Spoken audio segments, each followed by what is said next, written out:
Hi everyone! Today we're exploring healthcare reimbursement models and the role of contracts in aligning financial goals with quality patient care. These different models impact how providers approach care, manage resources, and ensure quality outcomes for patients. Let's look at how providers and payers collaborate to make these models work effectively. In fee-for-service contracts, providers are paid per service. Contracts here specify payment rates for each procedure, but lack incentives for cost savings or quality improvement, so providers and payers are increasingly looking to hybrid models. Diagnosis-related groups, or DRG, is a reimbursement model primarily used in hospital settings, especially for Medicare patients. Under DRG, hospitals receive a set payment for a specific diagnosis, regardless of the actual services or length of stay required. This encourages efficiency, as hospitals earn more if they manage costs within the DRG rate. Contracts often include stipulations on readmissions, ensuring high-quality outcomes to avoid penalties. Capitation contracts assign a set payment per patient per month, regardless of services used.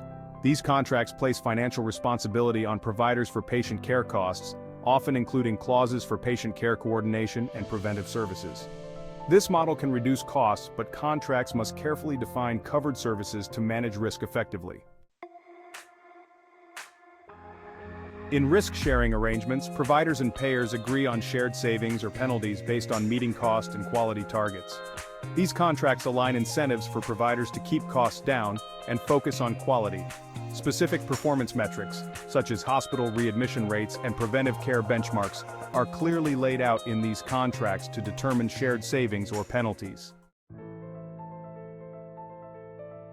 Bundled payments, or episode of care payments, cover a specific treatment or procedure over a set period, including preoperative, operative, and postoperative care.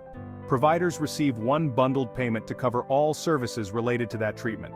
This approach encourages coordination among providers and aims to reduce redundant services, ensuring patients receive well-managed, streamlined care throughout their treatment journey. These commonly include hip or knee replacements, pregnancies, and congestive heart failure. ACOs and APMs are group-based, value-driven models. In an ACO, providers work together to provide coordinated care, and if the ACO meets cost and quality benchmarks, it shares in the savings. APMs go further by encouraging models like patient-centered medical homes or advanced primary care, which emphasize preventive and team-based care, prioritizing long-term health outcomes. Both contract types often include risk corridors and specific quality measures, rewarding providers for streamlined, high-quality care. Each payment model and contract type impacts how providers manage both care and costs. At WealthCare Inc., we're here to help providers navigate these contracts, balancing financial goals with patient-centered care. Thanks for watching and stay tuned for more insights.